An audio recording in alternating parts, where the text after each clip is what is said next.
looking at some of these employers, okay? And when I tell you I have been doing DE&I work officially and unofficially for more than 7 years, it's worth it, but it's a lot. So let's talk about it. How can you advocate for inclusive practices in your workplace?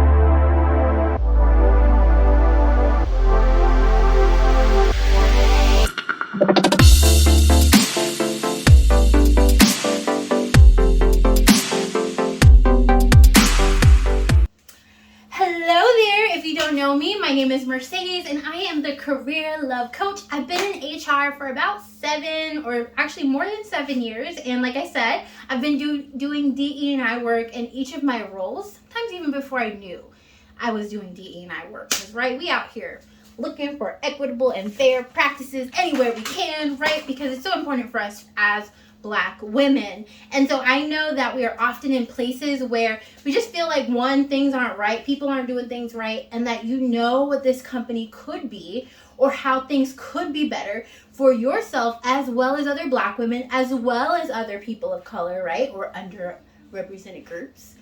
We know how awesome that could be if companies just took the time to be more deliberate and considerate of inclusive, equitable, inclusive, equitable, and diverse and accessible processing. And so I know, and you probably know, that this work is important, right? The work that we do can really impact, like, yes, certainly your life, other Black women, and other underrepresented groups, right? The work that we do in DE&I is so important. Also, if you're doing work and you want to do work from an accessibility standpoint as well, all of these things are important. And so I know that often as Black women, we are in those situations in which we really want to make change, we want to make an impact, and often sometimes we're even in toxic workplaces where we're not able to really do that work. But really, I want to give you kind of a toolkit, especially if you haven't been doing this work, for some ways that you can really make an impact change, where you can help the organization and you can do it in a politically savvy way that will allow you to actually make that change without putting yourself into hot water. So let's talk about it. Before I go any further though, some of y'all you want to be a martyr, you want to help the company, you want to see things change, you demand justice. I understand that all of those are important. It's not fair. And I'm gonna stop there. But you don't owe these people anything, okay? Your mental health, your paycheck, your well-being, your family, and what you need out of your career is more important than all of this, okay? I understand that being a warrior for DE&I, it's important, but unless you're in an environment that will actually allow you to do that work safely, it's not for you. So before we go on, at the end of this video, I'm going to tell you when it's important for you to not do this work. I know that's going to sound crazy. You're like, girl, I didn't watch this video for this. I'm trying to do this work. But sometimes it is not okay for your mental health, your paycheck, and what you're trying to accomplish in your career, okay, for you to put yourself in this situation of doing this work if it is not safe. So I'm going to tell you a couple of things that means you should not engage for this, and it probably is actually time that you exit, because a lot of times when beautiful Black queens drop into my DMs, drop into my email, schedule a call, whatever, it is because they are already in a toxic work environment. And if you don't have the right situation, okay, to actually do this work, to see change, then you're just putting yourself in a precarious situation. So we're going to talk about that at the end. Okay.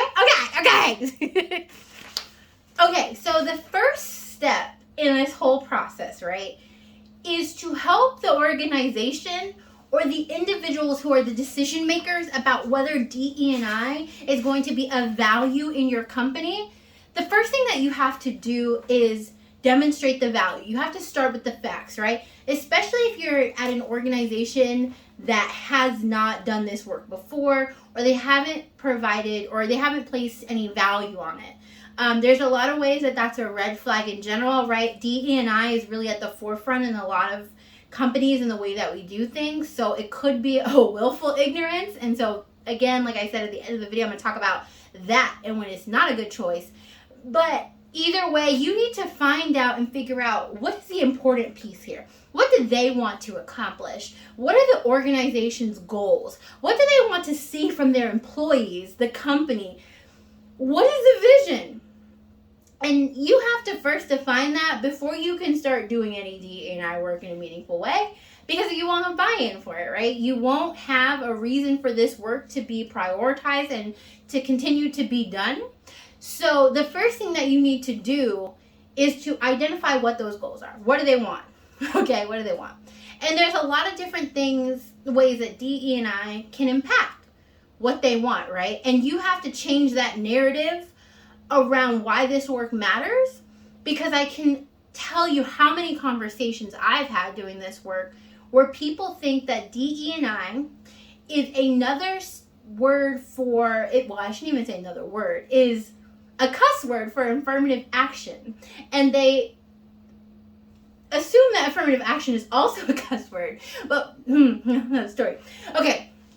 But really the idea here is that you hiring more diverse talent, you retaining and promoting more diverse talent, you creating an environment for diverse talent where they can thrive, allowing for systems and practices to be accessible, to be equitable, does not mean that you are going to have a less productive, less qualified employee group or workforce, right? That's always the assumption. Well, if I hire the most diverse talent, then I'm not going to hire the best candidate. Now, there's a lot to unpack there. I know that there is, but we're staying on topic. It's hard for me, okay? Because sometimes I want to go on a rant about that, but we're not, right? We're just talking about the perceptions that they have due to the bias that they have, due to the learned stereotypes, due to the societal norms that we have that allow them or that have caused them, based on their experience, to believe that diverse equals less qualified. So, here it is. Here's some of the facts. I will also put some of them below so that you can use those and really help to identify what the organization needs to focus on and how you can really sell this. But here's some of the facts, right? So diverse companies, they make better decisions, they innovate more, they have higher revenue and profit, they're more collaborative, and they're more productive, right? By having a more diverse workforce, right? And the reason is because there's diversity of thought and perspective, right? These different groups coming all together are able to come up with the best solutions, make the best plans. You have all of these different experiences coming together to do great work, which is why you can collaborate more, which is why you're more productive, which is why you're more innovative, right? And it also reduces this aspect of groupthink, right? So if you have a homogeneous, thank you. Oh, I almost said heteronormative. Let me get my words together. A homogeneous group, right? They likely think the same, they do the same things. And when you have diversity, that brings others into that group and you can think differently, okay? So that's one thing. And the second one, and actually that was a lot of things in one, right? But go to the facts down below. And the other thing, so not only does it allow the company to do better, to be better, to be more productive, right? It allows you to continue to hire the best so that you can continue that work, right? So the best talent, the brightest minds, right? They want to work for the best of the best. And so that doesn't just mean compensation. It doesn't just mean the best company in the industry, right? They want to work for a company that's inclusive. They want to work for a company that values diversity. They want to work with diverse groups, right? They don't want to talk to themselves all day. That's boring as... All right? And they also want to work for a company that's more innovative, more profitable, okay? You see how all these things are connected? And so when you're able to kind of paint this picture based on facts, reports, there's so much out there that supports the value of having diverse organizations. Come on, boo. Let's do it, okay? So that's what I'm saying, is to start with demonstrating the value using facts, and then you can then layer on other things after that, right? And sometimes these conversations can be uncomfortable. Sometimes, you have to kind of stand up when those assumptions, when those biases, when those uncomfortable conversations start to come up. But using this information to kind of help your point, to demonstrate what you're trying to say, baby, that's magic. Before we go on to the next one, I just want to say that if you're enjoying this video, if you're getting a lot out of it, 1, like this video. 2, subscribe to this video. And 3, share this with another girly who is wanting to do DE&I work, okay? Who recognizes the value, okay? The more of us doing it, the more value, okay? The more impact, the more change. So go ahead and subscribe and share this video. All right, on to number 2. Okay, number 2. I was very close, but number 2 is avoid triggering people, okay? I don't like to be triggered. You don't like to be triggered. But inevitably in DE&I work, you are going to be triggered. I'm so triggered every single day by things. I think I was triggered earlier in this video, okay? But the goal is to try to avoid triggering people, right? You want to bring about awareness and understanding of these topics in a way that feels safe, right? Because as soon as people don't feel safe having these conversations, they feel attacked, they shut all of that down, right? And especially if you're talking to leaders of an organization who are going to be giving you buy-in to do this work, to make this change, the last thing that you want them to do, okay, is to shut down and stop apologizing on behalf of all white people. Okay? That's not what we want to do, okay? Because it gets there.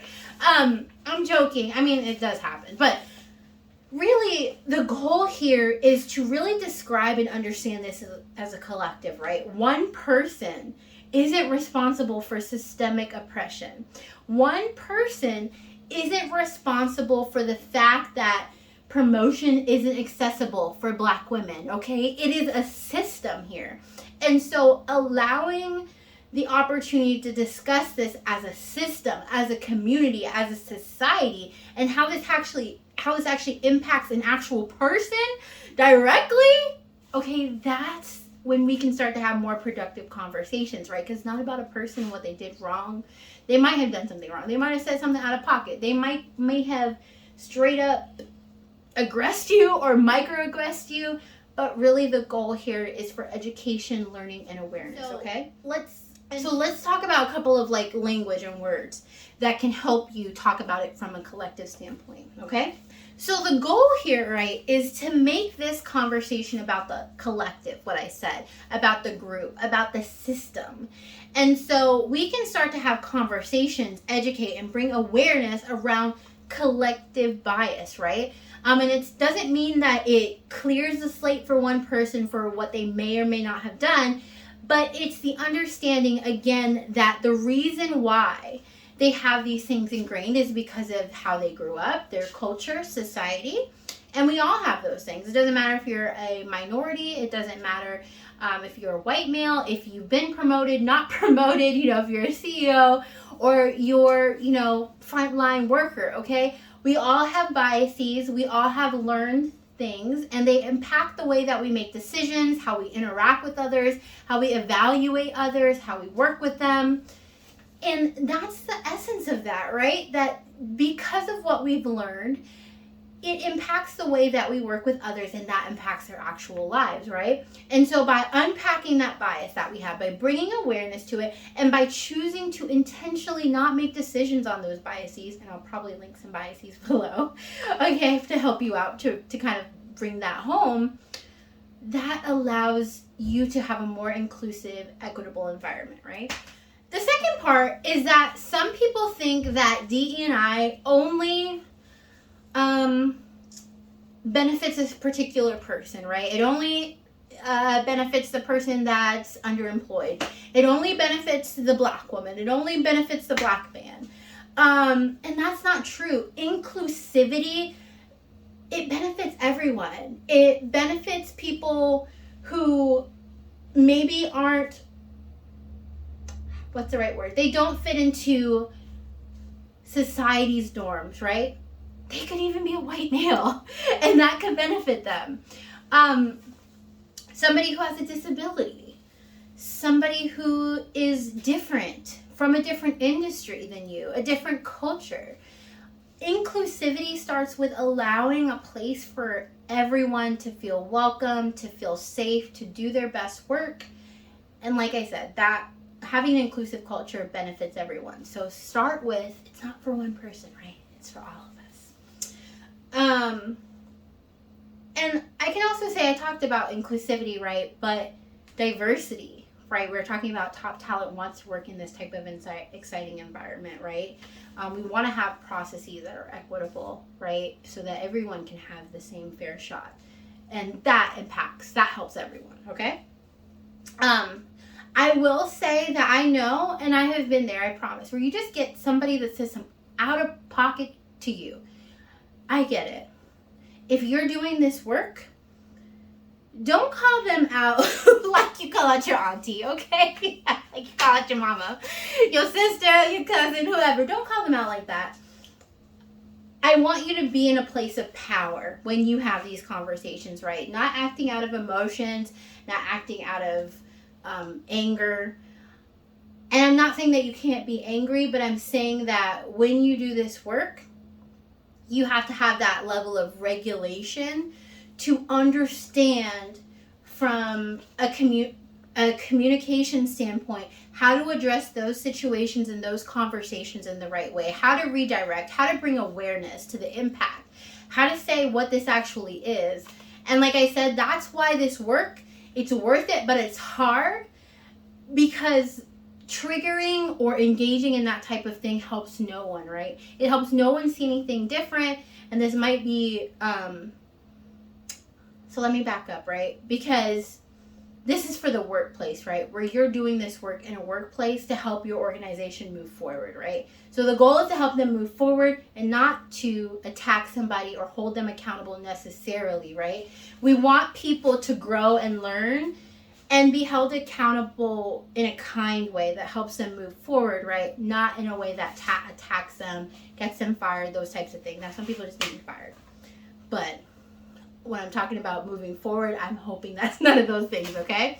And the other thing, this does go back to what I told you I'm going to talk about at the end of the video, but the organization does have to be accountable to those things, right? So if you're talking about the organization has committed to creating a more inclusive environment, well, what does that look like? What will we do? What will we implement? How will we ensure that this is working? What can we measure to ensure that the efforts that we're making to be more inclusive are actually having real outcomes?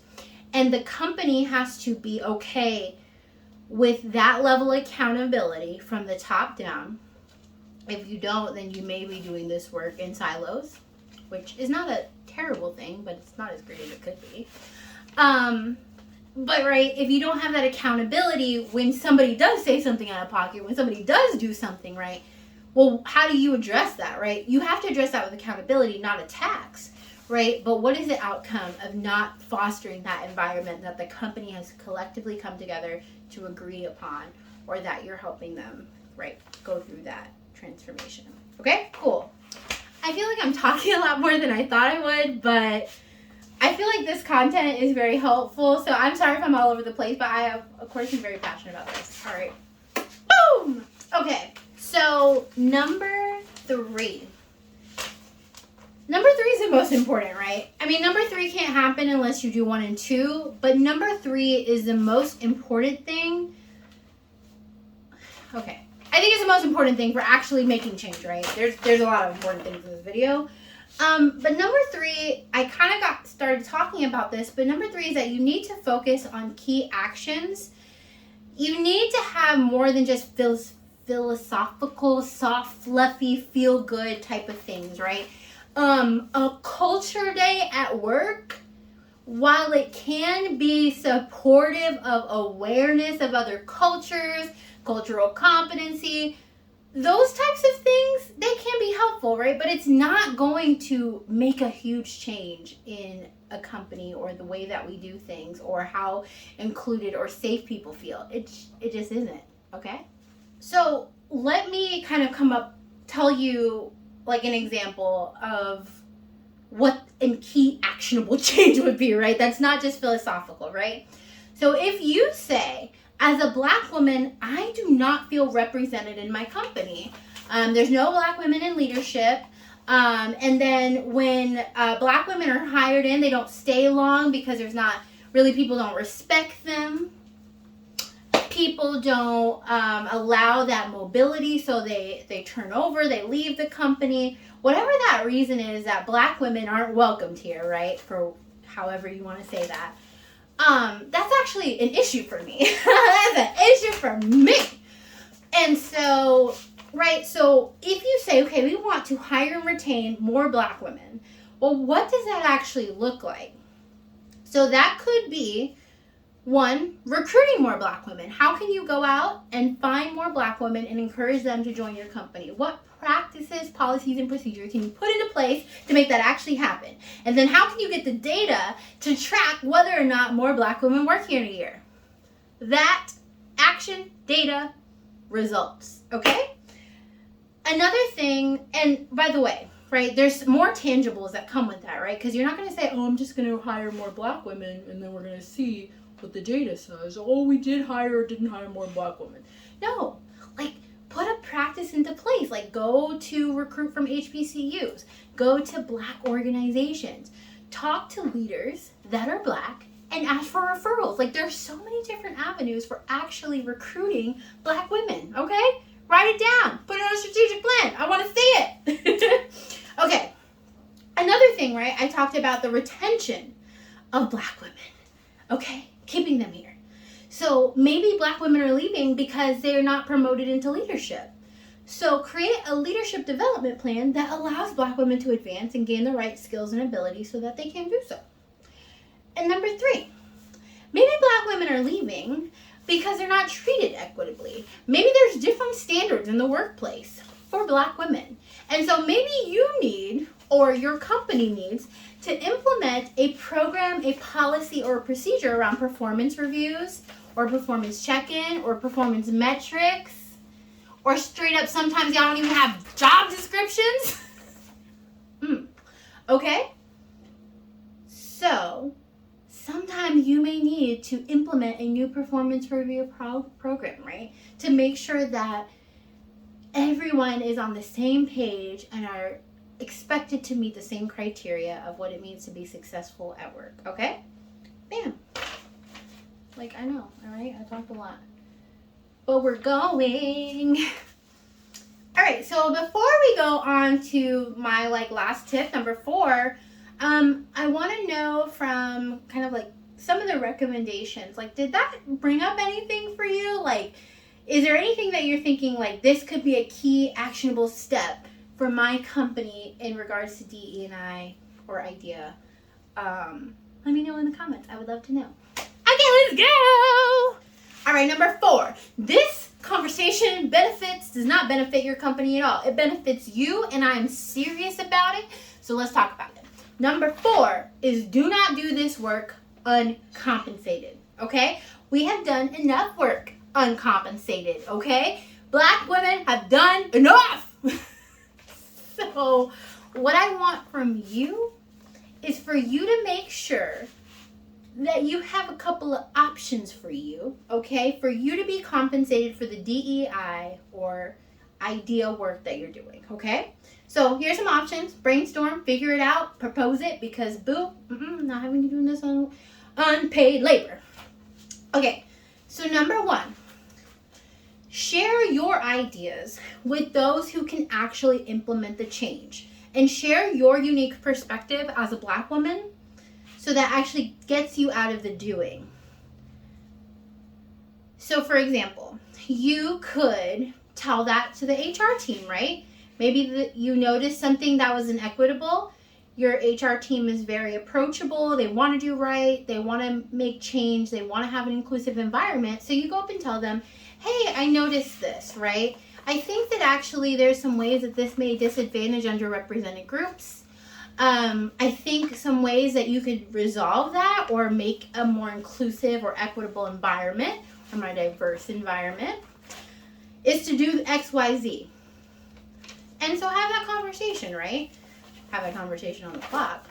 But, that way you're not displacing you from the work that you have to do in your role, right? Because DE&I is a job, okay? It is not just something that gets tacked onto somebody's job description, and there's a lot of information out there that shows that Black women and other underrepresented groups do that work uncompensated, okay?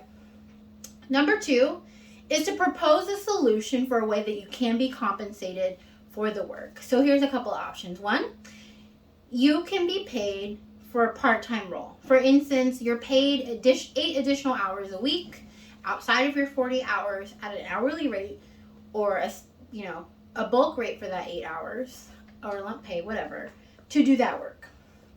Another thing is that they create a position for you. So if they decide that this is work and that you'll oversee that, have them create a position for you and leave your old responsibilities or other responsibilities and do that work full time.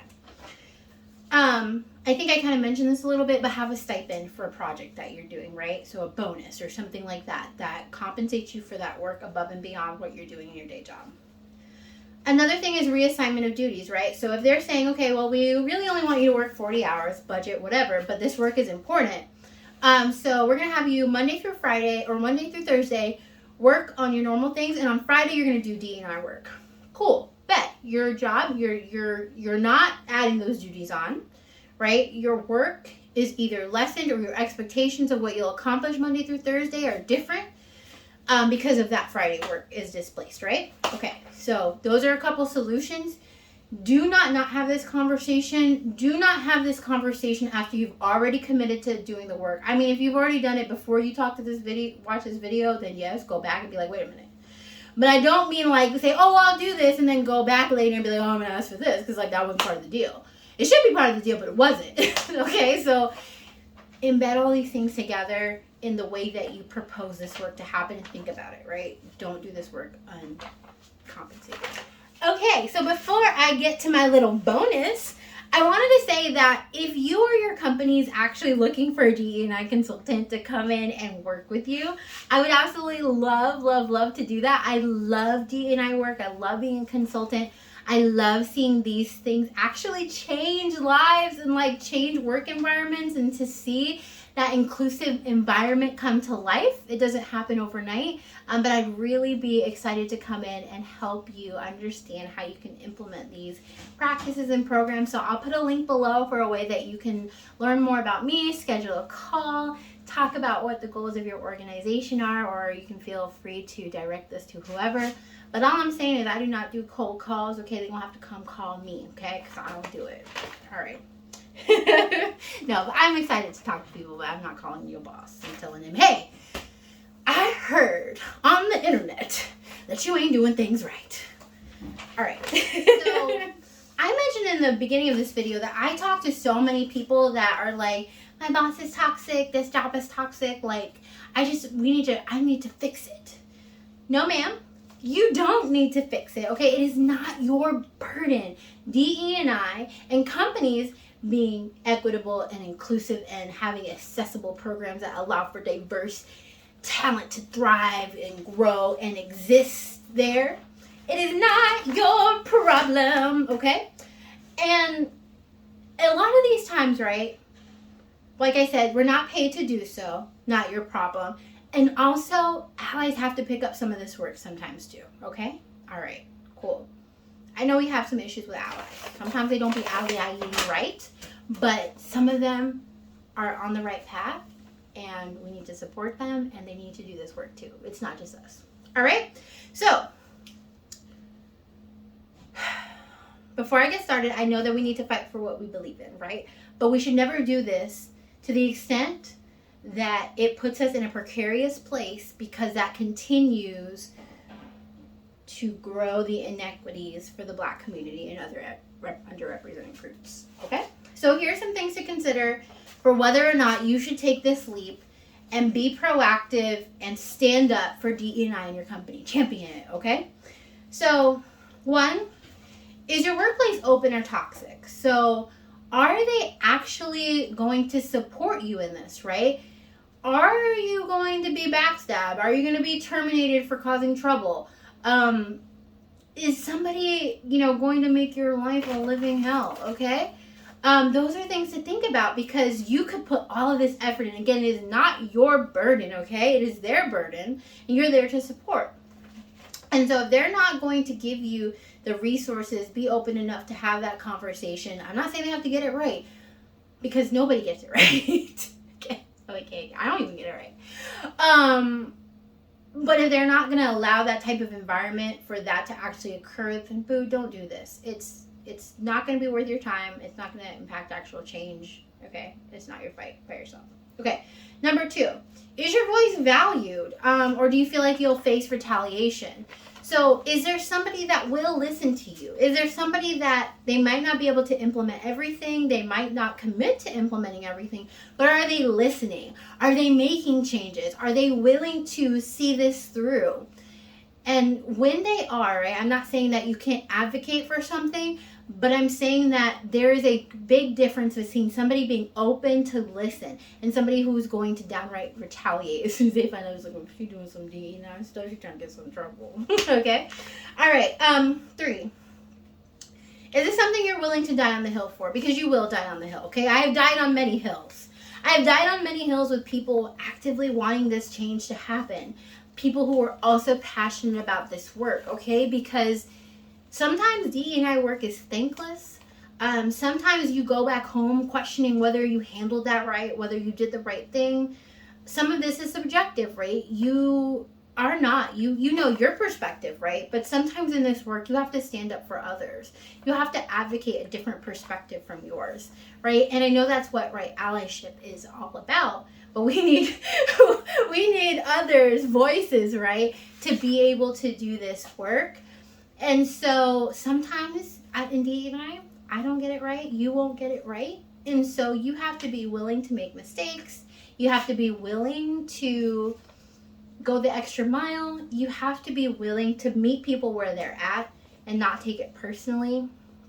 And you also have to be able to understand that not everybody is going to go along with you, okay? Even if you're bleeding out on that hill, okay? All right, cool. If you're not willing to do that hill, okay? Like, be careful about starting that conversation. Okay, and the 4th thing is, are you safe and stable, right? So for me, I genuinely believe that if I super piss somebody off and I need to get another job, I would get another job immediately. People would hire me. I'm fabulous. Why wouldn't they hire me? I'm great.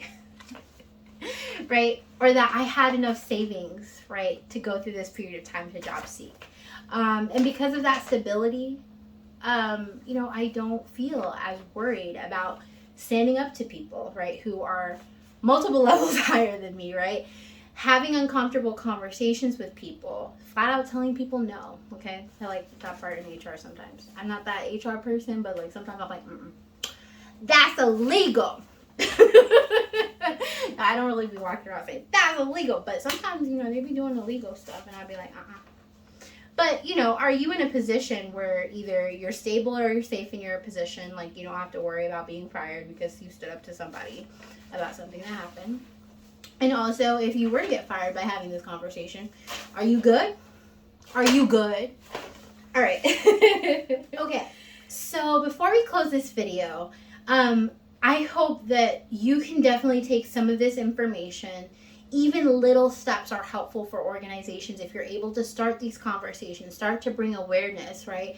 And even if that's a year from now that you're actually implementing something, that awareness can be literally everything. Just people thinking about it can be revolutionary, okay? Because it starts them down the path, right?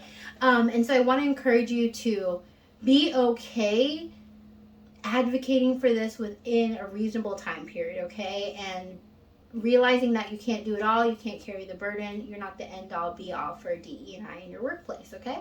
But if you watched that last section and you was like, oh girl, I'm in a toxic workplace, like I ain't doing this, I'm not dying on the hill. I did create a database of Black women approved workplaces. So These are places that other Black women, I'm not just out here for everybody, is other Black women, who other Black women recommended as safe places that provide inclusive and positive workplaces for women, right? Across all aspects, okay? And every position's not going to be for everybody, but there is a list of those employers, so that way you can go to their job sites, you can see what they have available. I have whether or not it's Black owned or Black led on there. I have the careers page. I have all the company names, so you can go ahead and check that out. It's completely free, and I send it right to your inbox after you sign up to receive it. So I hope that if you were in a situation where you would love to be able to advocate for diverse, inclusive workplaces, but you can't because they toxic AF, that is for you. Okay, go ahead and sign. Also, if you're a Black woman and you're like, you know what, my company, I'm actually here because my company is doing this work, but I want it to be better, please write your company below, because I want to add them to that list, right? That helps you attract more Black women to your company, and also the list continues to grow, and I can continue to prove to other Black women that it is possible to be in a place where they like what they do, who they work with, and that they are able to be blissful at work. And that is what I do. I inspire Black women to pursue bliss at work, career bliss, okay? So that being said, if you like this video, you know another Black woman that wants to have and pursue career bliss, then go ahead and share this video with them or my page or whatever. Or if there are other Black women that you know that are trying to advocate for this work as well, go ahead and share that. But I really hope you can take some actionable steps with this. And of course, if you have any questions, hit your girl up. My contact information is below, as well as the other resources that I mentioned. Okay, see y'all next time.